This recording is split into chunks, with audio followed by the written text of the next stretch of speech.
Hi friends, എല്ലാവർക്കും പുതിയൊരു daily current affairs വീഡിയോയിലേക്ക് സ്വാഗതം. ഏപ്രിൽ 4, 5, 6 പ്രധാന കറണ്ട് അഫേഴ്സ്. ഇന്ത്യയിലെ ആദ്യത്തെ വന്യജീവി ബയോ ബാങ്ക് ഉദ്ഘാടനം ചെയ്തത് പത്മജ നായിഡു സുവോളജിക്കൽ പാർക്കിൽ. അന്താരാഷ്ട്ര തൊഴിൽ സംഘടനയുടെ ഭരണസമിതി യോഗം വേദി ജനീവ.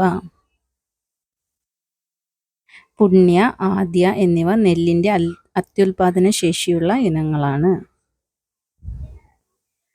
ഹേഗ് ആസ്ഥാനമായുള്ള അന്താരാഷ്ട്ര ക്രിമിനൽ കോടതിയിലെ അംഗത്വം പിൻവലിക്കുന്നതായി പ്രഖ്യാപിച്ച രാജ്യം ഹംഗറി. കോട്ടയം ജില്ലയിലെ തലനാട് ഗ്രാമപഞ്ചായത്തിൽ നിന്ന് ഭൗമസൂചികാ പദവി നേടിയ ഉൽപ്പന്നം കരയാമ്പൂ എന്ന തലനാടൻ ഗ്രാമ്പൂ.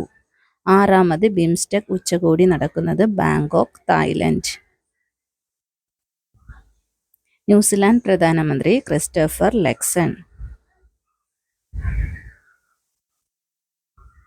സംസ്ഥാനത്തെ തീരപ്രദേശങ്ങളെയും കടൽ മേഖലയിലെയും പ്ലാസ്റ്റിക് മാലിന്യ വിമുക്തമാക്കാനുള്ള പദ്ധതി ശുചിത്വ നഗരം സുന്ദര തീരം. ലോക ബോക്സിംഗ് ചാമ്പ്യൻഷിപ്പിൽ ഫൈനലിൽ എത്തുന്ന ആദ്യ ഇന്ത്യക്കാരൻ ഹിതേഷ്. പട്ടാള നിയമം പ്രഖ്യാപിച്ചതിന് ദക്ഷിണ കൊറിയൻ പാർലമെന്റ് ഇംപീച്ച് ചെയ്ത പ്രസിഡന്റ് യുൻ സുക് യോൾ. ഫോബ്സിന്റെ 2025 ലോക കോടീശ്വര പട്ടികയിൽ ഒന്നാമതെത്തിയത് ഇലോൺ മസ്ക്. ഇന്ത്യക്കാരിൽ ഒന്നാമത് മുകേഷ് അംബാനി. അതിസമ്പന്ന മലയാളി MA യൂസഫലി. സംസ്ഥാനത്ത് ഭൗമസൂചികാ പദവി ലഭിക്കുന്ന ആദ്യ ആദിവാസി ഉൽപ്പന്നം കണ്ണാടിപ്പായ.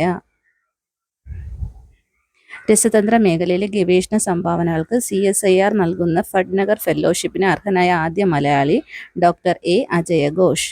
ഇതുപോലെ ഡെയിലി കറണ്ട് അഫേഴ്സ് വീഡിയോകൾക്കായി ചാനൽ സബ്സ്ക്രൈബ് ചെയ്യുക. Please like, share and comment. Thank you. Hi friends.